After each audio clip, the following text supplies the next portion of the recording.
Et comment utiliser une valeur sentinelle dans un programme.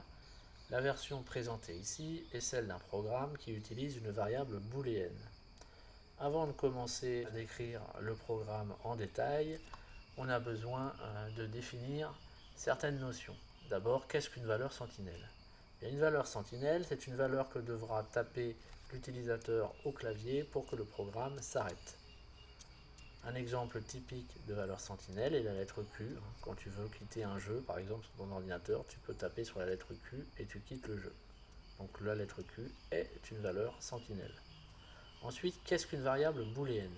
Une variable booléenne, c'est une variable qui ne pourra contenir que deux valeurs.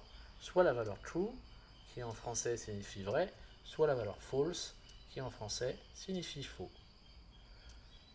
Je t'explique enfin comment fonctionne une boucle while. La boucle while est une boucle qui sera répétée tant que la condition ici sera vraie. Quand la condition devient fausse, à ce moment-là, la boucle while stop et on passe directement à la ligne de code qui suit cette boucle while, c'est-à-dire ici la ligne 23.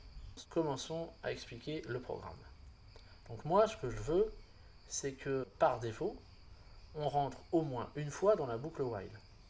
Donc ça veut dire qu'au tout début du programme, il faudra que la condition qui est écrite ici soit vraie. Mais je veux une autre chose. Je veux également rendre mon programme lisible. C'est-à-dire que je veux que quelqu'un qui lise mon programme en comprenne quasi immédiatement le sens. C'est pour ça que j'ai nommé ma variable booléenne valide. Et qu'ici j'ai utilisé l'opérateur not qui signifie contraire de ce qui suit. Parce qu'en effet, quand je vais utiliser l'instruction while not valide, eh bien, je pourrais le traduire immédiatement en français par tant que ce n'est pas valable. Autrement dit, qu'est-ce qu'il faut comprendre? Eh bien, tant que la valeur rentrée n'est pas la valable, c'est-à-dire tant que la valeur rentrée n'est pas la valeur sentinelle, on continue. C'est ce que ça signifie. Et donc, avec l'habitude, un programmeur qui lit ce programme-là, il saura de quoi on parle. Donc, bien. Donc, pour avoir ce not valide vrai, eh bien ça signifie que valide lui doit être faux, puisque not valide est l'inverse de valide, ou le contraire de valide. Donc je vais d'abord initialiser ma variable valide à false. Du coup, je suis sûr de rentrer une fois dans la boucle ici, puisqu'ici j'évalue ma condition not valide à not false, qui signifie donc true. Donc je rentre dans la boucle.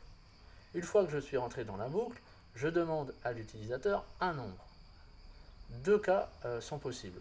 Soit l'utilisateur rentre le nombre moins 1, qui est justement la valeur sentinelle. À ce moment-là, je fais passer ma variable booléenne à true.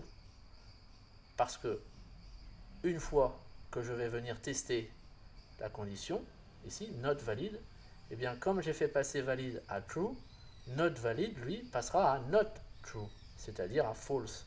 Et à ce moment-là, la boucle s'arrêtera et je sortirai à la ligne 23, sortie de boucle. C'est bien ce que je veux. Je veux en effet que lorsque l'utilisateur tape le nombre moins 1, je sorte de la boucle. Donc ça fonctionne. Le deuxième cas possible, c'est si l'utilisateur ne tape pas le nombre moins 1. À ce moment-là, je suis dans le sinon.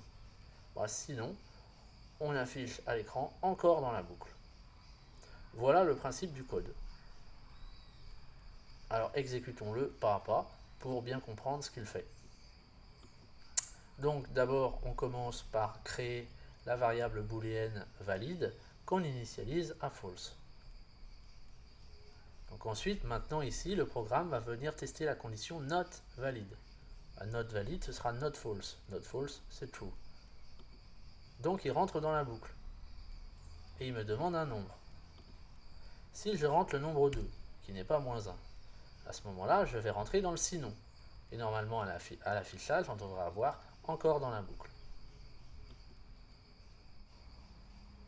Ensuite, on recommence, puisqu'ici, not valide vrai, puisque valide, lui, n'a pas été modifié, il est toujours un faux. On rentre une autre fois dans la boucle. On me demande la valeur. Je dis 36.